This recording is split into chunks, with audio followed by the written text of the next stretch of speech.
एक ने एक से पूछा कि महाभारत और पुराण 18 और रामायण 1 क्यों बने? उसने उत्तर दिया, यदुवंश, कुरुवंश, पुरुवंश, रघुवंश ये नाम शेष हैं केवल, इनका कहीं कुछ चिन्ह नहीं। द्वारिका आपके निकट जाके देखें, पर्यटन स्थल है। मथुरा, अयोध्या, हस्तिनापुर ये सब देख सकते हैं, केवल पर्यटन स्थल है। जो कुछ लिखा पढ़ा पुराणों महाकाव्यों में है उसका कहीं कोई चिन्ह नहीं मिलता। काल सबको पीस करके रख देता है। बड़ी बड़ी विभूतियां, साहब ने कहा है, रतन का जतन कर, माड़ी का श्रृंगार, आया कबीरा फिर गया, झूठा है अहंकार। रतन का जतन कर, रतन आपको मिले हैं उनको जतन से रखो। माड़ी का श्रृंगार, सारा श्रृंगार माड़ी का है। कपड़े पर माड़ी चढ़ाई जाती है, कपड़ा चिकना दिखता है, धो दिया जाता है, खखरा हो जाता है। सारा श्रृंगार माड़ी का है। जवानी कितने दिन की है?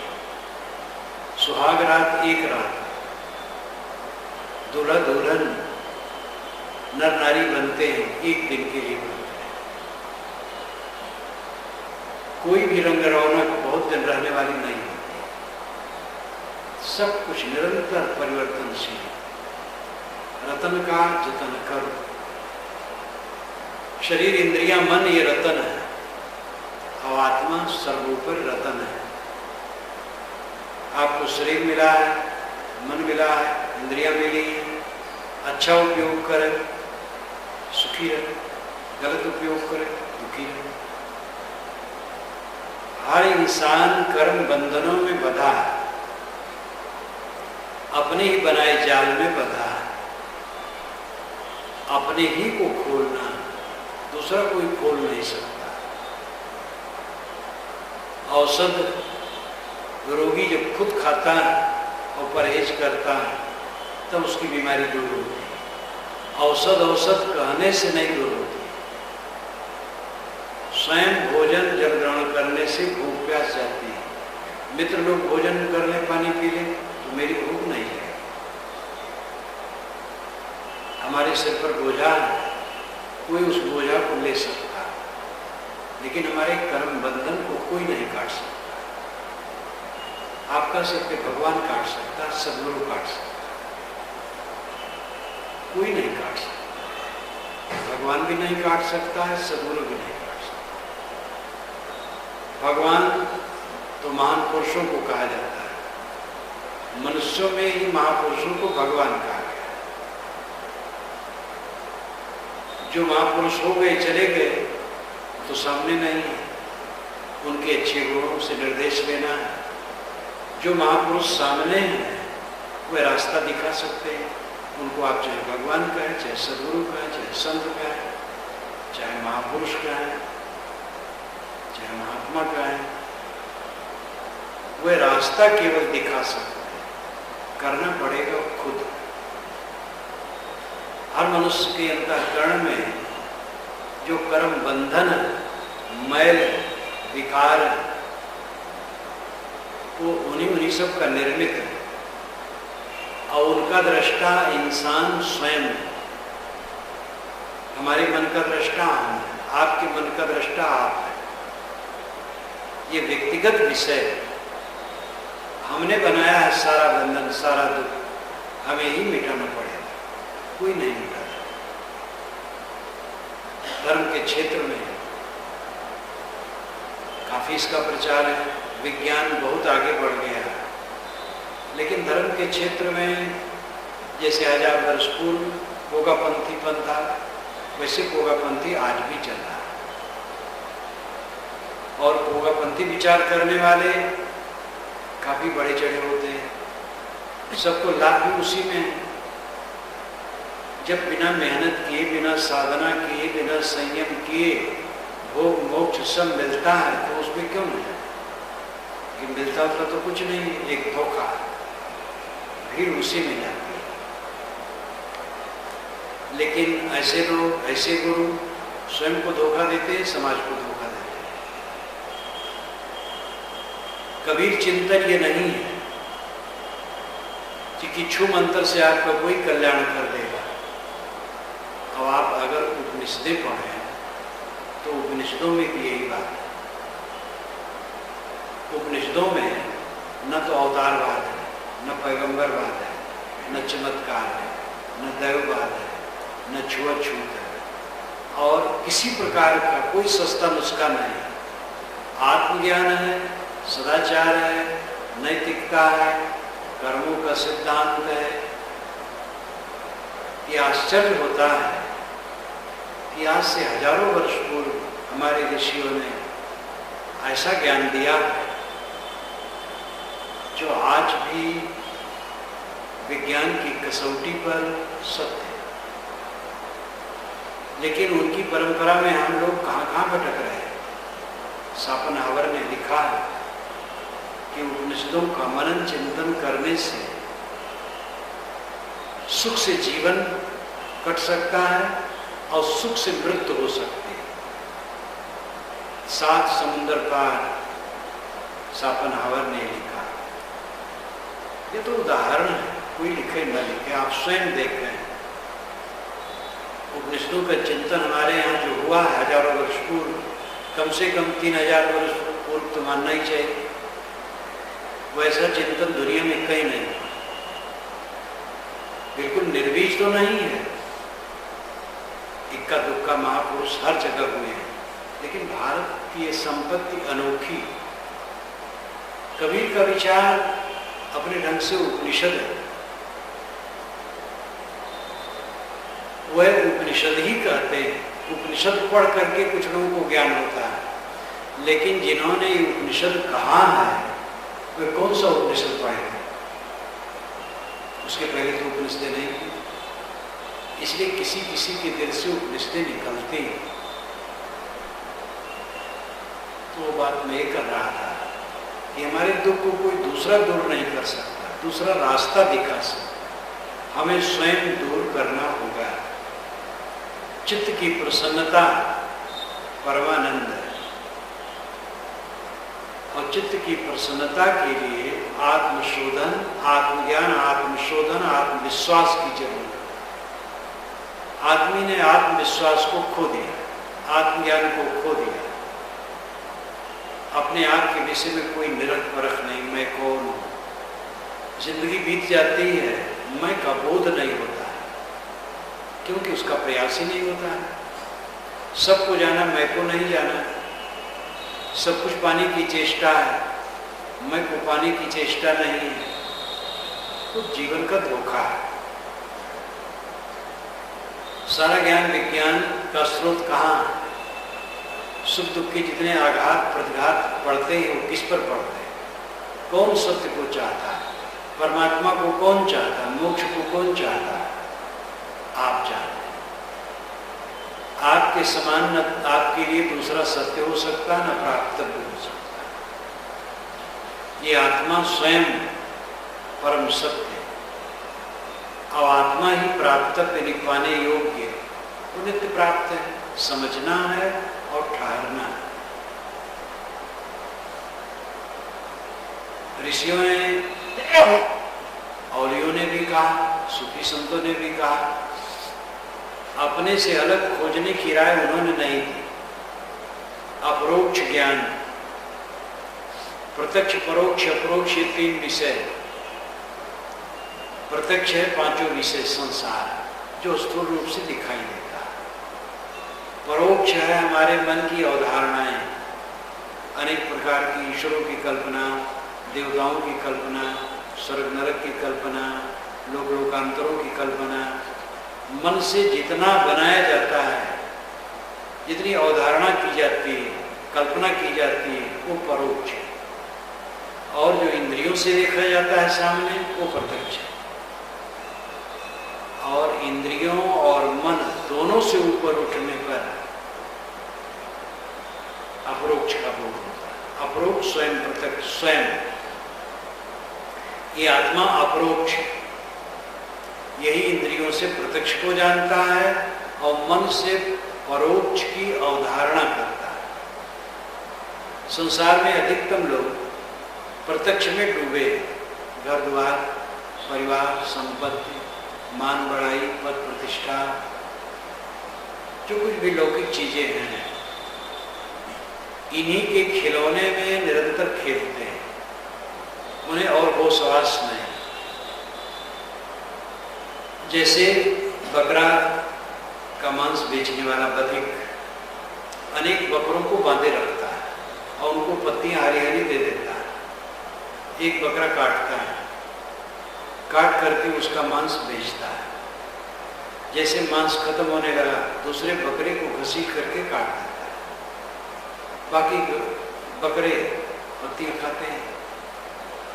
संसार की दशा ये, सब जीव हरी हरी पत्तियां खा रहे हैं, भोगों में उलझे, और यमराज एक एक बकरे को काटता रहता है, एक एक प्राणी की समाप्ति करता रहता है। संसार निरंतर परिवर्तनशीलता की धारा में बहता है। प्रत्यक्ष में सब डूबे और उनको लगता है ऐसे रोज रहेगा।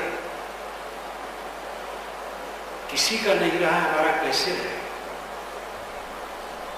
ये दृष्टि क्यों नहीं आती? क्योंकि इसके लिए प्रयास नहीं।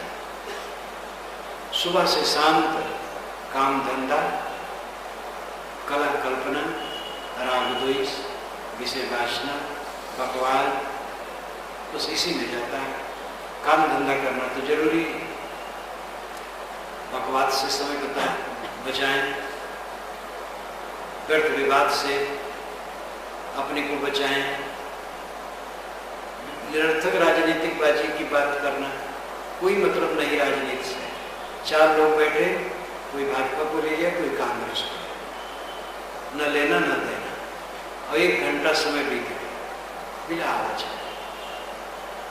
अगर दोनों मिलने जाएं, अटल और सोनिया से तो मिल भी नहीं पाएंगे, लेकिन अपने घर में एक दूसरे की मुकाबला करते हैं।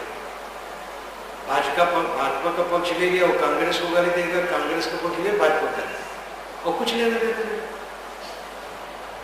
तो व्यर्थ की राजनीतिक चर्चा, व्यर्थ की बकवास, कला कल्पना, विषय वासना, प्रपंच में समय बिता है। काम धंधा तो करना जरूरी है। 1 घंटा भी आत्मचिंतन के लिए लोग समय नहीं निकालते। किसी दिशा में कमाई करने से तो उधर उपलब्धि होती है। खेती कोई बहुत खरीद ले खेत और खेती न करे तो क्या हो? फैक्ट्री खड़ी कर दे, काम न करे तो उत्पादन कैसे होगा? बिना मेहनत के कहीं उन्नति नहीं होती।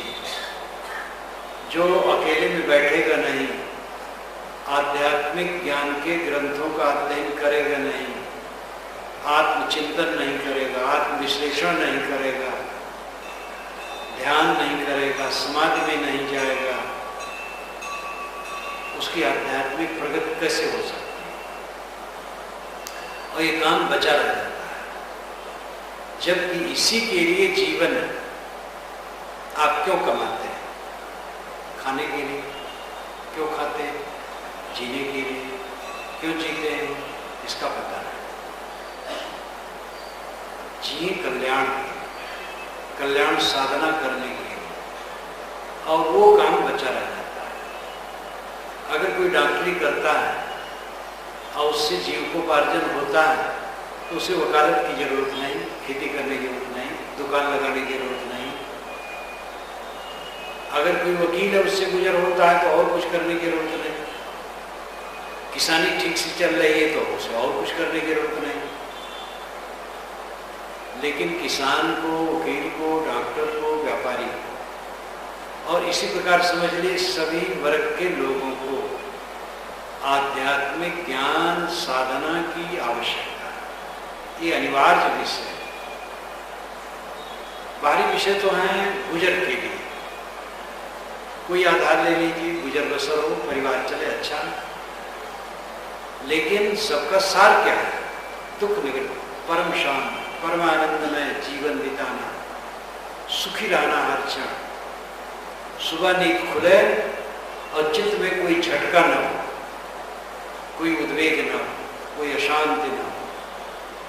दिन भर काम करें, अपना व्यवहार करें, ध्यान चिंतन मनन करें, सुख से रहें। रात में सोने चलें, सुख से नींद आ जाए, सुख से सोएं, सुख से जागें, सुख से जिए और सुख से मरें। ये जीवन का फल है और ये पैसे के बल पर नहीं होगा, विद्या से भी नहीं होगा, राजनीति से भी नहीं होगा। और इसी प्रकार आप कुछ भी गिन लें दुनिया की उपलब्धियों को, ये सबसे नहीं होगा। ये होगा आत्मज्ञान से, आत्मशोधन से, आत्मसंयम से, आत्मविश्वास से, अपने आप पर निगाह डालने से।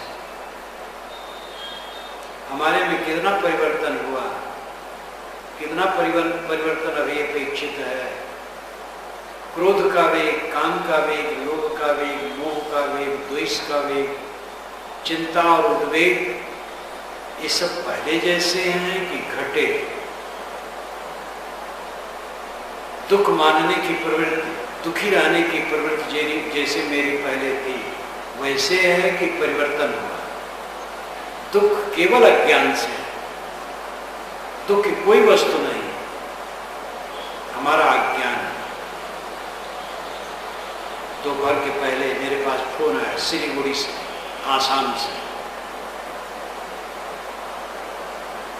15-16 वर्ष का लड़का, एक्सीडेंट हो गया है, चोट लगी है, सिर में ज्यादा चोट लगी, बदमाश हॉस्पिटल है, होश नहीं। दूसरे ने फोन किया, जब मैं फोन पर उपस्थित हुआ तब वो महिला वो फोन से बात करने लगी। वो रोती थी, केवल रोती थी। मैंने कहा रोने से उसका समाधान नहीं हो, तुम और दुखी होगी और साथियों को और दुखी करोगे। धीरज रखो, सामना करो, उसका जो हुआ है उसको झेलो और उसकी चिकित्सा हो रही है, जो होना होगा होगा। धीरज रखो। ये दुख क्यों? क्योंकि आदमी इन दुनिया की नश्वरताओं को देखता ही नहीं, अचानक आ जाता है तब फड़फड़ाता है। उन्हीं की केवल बात नहीं, वो तो आज ताजा घटनाएं बताया, रात की ये घटनाएं चल रही, वो तो जीवित है, लोग मर जाते हैं। विवाह के बाद एक लड़का विवाह के दूसरे ही दिन स्कूटर से जा रहा था और ट्रक से कुचल गया, तुरंत मर गया।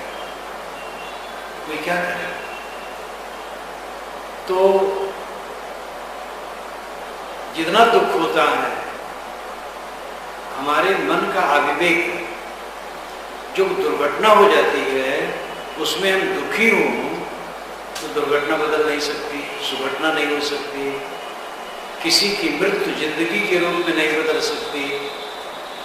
घाटा हो गया, मुनाफा भी होता है, शरीर में रोग लगते हैं, रोग चले भी जाते हैं।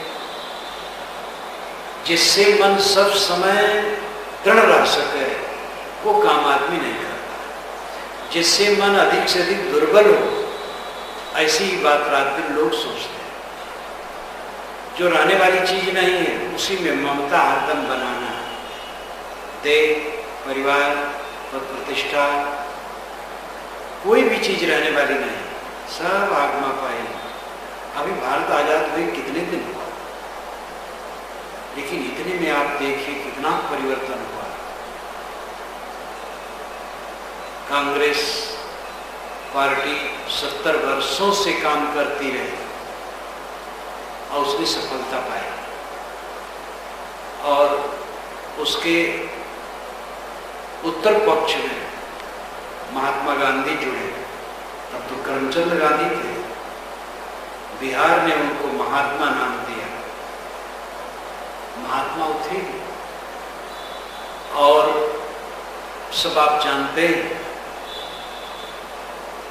भारत आजाद हुआ, महात्मा गांधी नहीं रहे। किसी का शरीर नहीं रहता, लेकिन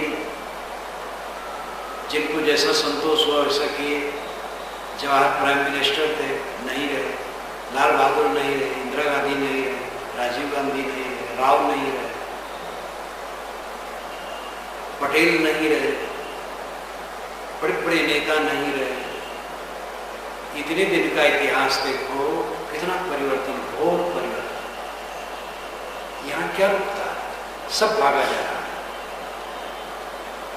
इन परिवर्तनशील वस्तुओं के विषय में जो अपनी दिव्य दृष्टि रखता है वो कभी दुखी नहीं होता है। दिव्य दृष्टि का मतलब है जो जैसे वैसे दिखाई दे। सारी निर्मित वस्तुएं बिगड़ने वाली हैं, कुछ स्थिर रहने वाला नहीं।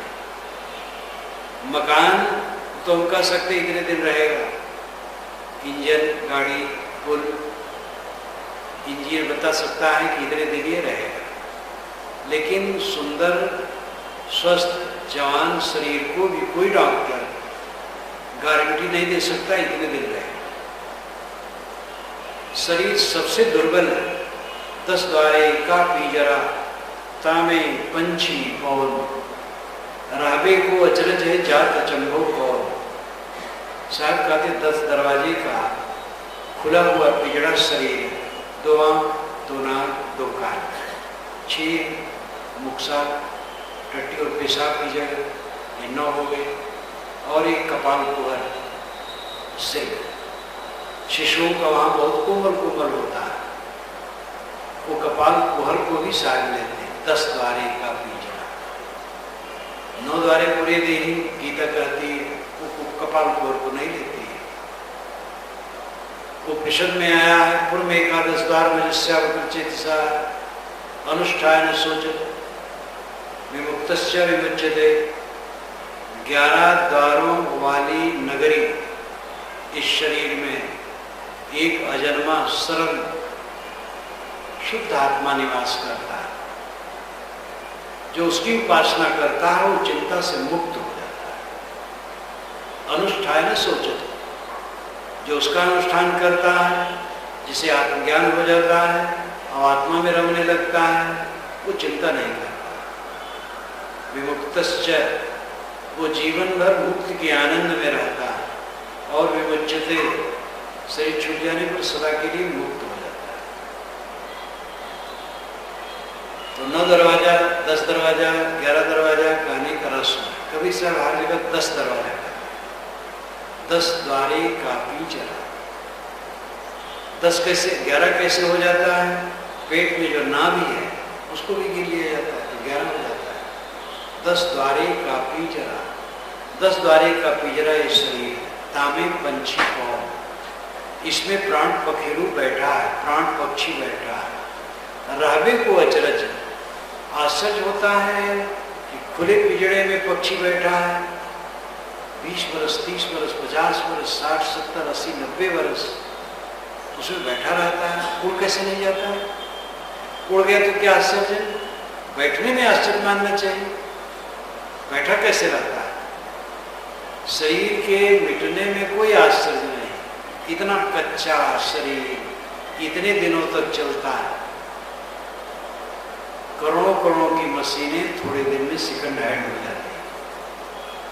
और इतनी कमजोर नस नाड़ियों का पुंज शरीर, जिसमें अगर ट्रक का चक्का चला जाए तो इसका मलबा कुदारी से खुरच करके उठाना पड़ेगा, ऐसा कमजोर है। और ये कितने दिनों तक चलता है? तो मिट जाने में आश्चर्य नहीं है, रहने में आश्चर्य है। विवेकवान निरंतर परिवर्तनशीलता को देखते हैं, इसलिए वो दुख को नहीं देखते। जो परिवर्तनशीलता को नहीं देखता वो दुख देखता है। बाल बुद्धि वाला चिपक जाता है, समझता ऐसे रोज रहेगा। यहाँ पर जितने वृद्ध बैठे सब जवान थे, उनकी जवानी कहाँ गई? बल था, उनका बल कहाँ गया? किसी का रहने वाला नहीं।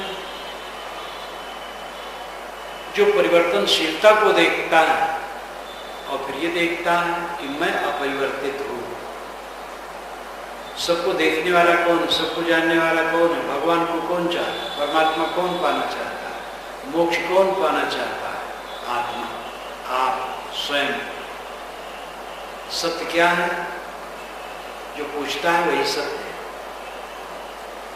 उसके लिए उसके समान सत्य कुछ नहीं हो सकता। आग के समान आग के लिए कुछ सत्य नहीं हो सकता। आप जागृत अवस्था में रह करके सब कुछ जानते हैं, सोचते हैं, मनन करते हैं, सुख दुख का अनुभव करते हैं। स्वप्न अवस्था में जाकर के सपने के प्रपंच को जानते हैं। गाढ़ी नींद में जाकर के सबकी विस्मृत को जानते हैं। कुछ नहीं जाना, कुछ नहीं को कौन जाना? आप। तीनों अवस्थाओं में आत्मा ज्ञाता है, जानने वाला है, ये जानता रहता है और जान जान करके मान मान करके हरदम रोता रहता है। हरदम रोना, हरदम रोना, हरदम रोना। थोड़ा सा अनुकूल माना बस थप्पड़ पड़े उसको, चाटे लगे। जहां जहां वो राग करता वहीं वहीं चाटे आते हैं, जहां राग नहीं करता कोई चाटे नहीं। 100 जगह अगर आपको मोह है तो 100 दुख है। 50 जगह मोह है तो 50 दुख है। 10 जगह मोह है तो 10 दुख है। 2 जगह मोह है तो 2 दुख है। 1 जगह मोह है तो 1 दुख है। कहीं मोह नहीं तो कहीं दुख नहीं। लेकिन निर्मोह होकर के काम कैसे बनेगा? अगर आदमी निर्मोह हो जाए, घर कैसे बनाएगा, परिवार कैसे पालेगा और काम कैसे करेगा? ये प्रश्न विवेक से नहीं। जो निर्मोह हुए हैं वो खूब कस के काम किए। चाहे आप बुद्ध को देखो, महावीर को देखो, कबीर को देखो, शंकराचार्य को देखो, बड़े बड़े ज्ञानी ये हुए हैं और ये जीवन भर काम किए। बुद्ध जीवन भर घूमते रहे। 80 वर्ष की उम्र में बिहार में पाटलिपुत्र, जिसको आजकल पटना कहते हैं, गंगा से पार होकर उत्तर आए। वैशाली उत्तर थी। वैशाली बहुत समृद्ध नगरी थी। उन्होंने आनंद से कहा, आनंद अब फिर वैशाली देखने को नहीं होगा। इतना वैराग्यवान पुरुष वैशाली की प्रशंसा की। वहां से वो चले उत्तर और पश्चिम। चलने का जमाना था, पैदल चलते थे और पावा नाम के गांव में पहुंचे हैं, जो गोरखपुर से 100 किलोमीटर से कुछ कम होगा उत्तर और पूर्व कोण पर। वहीं चुंदलहार का भोजन किए, पेट खड़बड़ाया है। फिर आगे गए, एक नदी पार की। जहाँ पार किए माना जाता है वहाँ अपने लोगों का एक आश्रम है। वहाँ से और आगे गए और वहाँ वे लेट गए, वहीं शरीर छोड़ा। चलते चलते समाज की सेवा करते करते शरीर छोड़ा। महावीर स्वामी बिहार में वो भी शरीर छोड़े। वह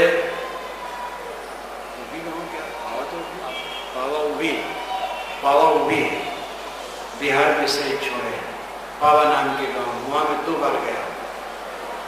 वहां एक कबीर आश्रम भी जो 7 आंगनों का है। वहां नियम है कि जो मांत होता है फिर आश्रम से बाहर नहीं निकलता है।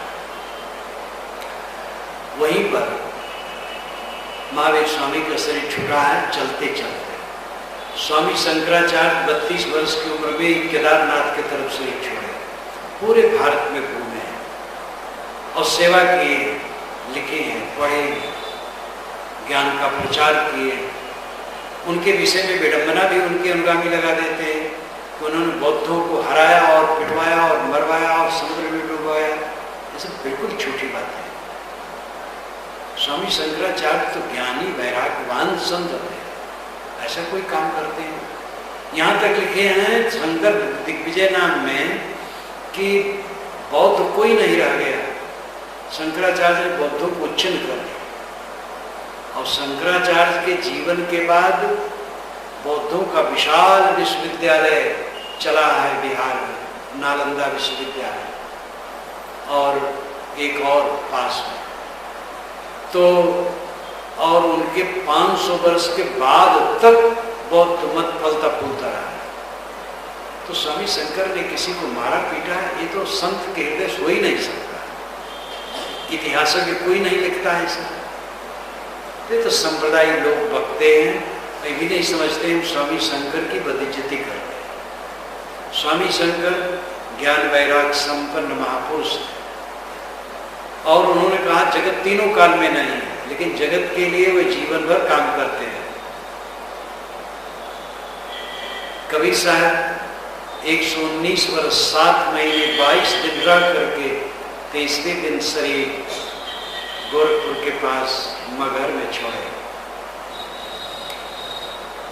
ये सब काम करते रहे, ऐसे सभी संत सेवा करते रहे। जो मोह छोड़ देता वो काम नहीं करता है, भ्रम है। मोह पीड़ा, थोड़ा मवाद, संकट, दुख, मोह को जीतो, सेवा करो। धाय का उदाहरण इसके लिए बहुत उज्जवल। धनी घरानों में शिशुओं को पालने के लिए नौकरानियां आती, वे शिशुओं की सेवा करती, उपटन करती, प्यार करती, दूध पिलाती, मोह नहीं करती, क्योंकि मानती मेरा नहीं। यही विवेक हम सबको रखना होगा। कुछ इत्मीनान नहीं कब क्या हो, कौन सी वस्तु कब मिटेगी। मिट तो हर समय रही है, सब चीजें बदल रही हैं। जो जगत की परिवर्तनशीलता को निरंतर देखता है वो दुखी नहीं होता, वो पहले से तैयार है, पहले से समझता है, वो दुखी नहीं होता। और उसके साथ साथ ये देखता है कि मेरा अस्तित्व कभी बदलता नहीं। शरीर विकारी है, वो निर्मित है इसलिए विकारी है। आत्मा निर्मित नहीं है, आत्मा निर्विकारी है। जैसे मैं बचपन में था, मेरा अस्तित्व चेतन अस्तित्व वैसे आज है, वैसे आगे रहेगा, वैसे ही शरीर के पहले था और पीछे भी रहेगा। आप कहेंगे इसका क्या प्रमाण? जो विलक्षण वस्तु होती है वो नित्य होती है। चेतना के गुण लक्षण किसी जड़ तत्व में नहीं। मिट्टी, पानी, आग, हवा, ये ऑक्सीजन, हाइड्रोजन, नाइट्रोजन जो को जड़ तत्व जितने हैं उनमें चेतना के गुणधर्म नहीं, तो उनसे आत्मा निर्मित नहीं। चेतना एक स्वतंत्र गुण और उसका द्रव्य आत्मा। आत्मा और चेतना दो नहीं। जड़ से चेतन नहीं बना और चेतन से जड़ नहीं बना। जड़ अपनी जगह पर है, चेतन अपनी जगह पर है। जड़ दृश्य, चेतन दृष्टा। जड़ भोग्य, चेतन भोगता है। चेतन न हो तो जड़ पदार्थों का क्या उपयोग है? इतना बड़ा नगर ये है राजकोट, अगर यहाँ से सब प्राणी निकल जाए, सब मनुष्य निकल जाए तो इस सबका क्या मतलब? चांद सितारे तक का उपयोग किसके लिए होता है? ये आत्मा के लिए। आत्मा दृष्टा है, साक्षी है, चैतन्य है। जड़ नित्य है, चेतन भी नित्य है। ये दोनों मूल है। कबीर महाराज ने हजारों वर्ष पूर्व कहा था, मूले मूला भावा मूलम मूलम। मूल में मूल न होने से अमूल होता है मूल। पेड़ की जड़ होती है, जड़ की जड़ नहीं होती। जड़ बिना जड़ की होती है। जड़ और चेतन, प्रकृति और पुरुष, ये दोनों मूल है। इनका मूल और कोई नहीं। ये अनादि अनंत। जड़ दृश्य है, चेतन दृष्टा है। ये चेतन जड़ में फंस करके दुखी है।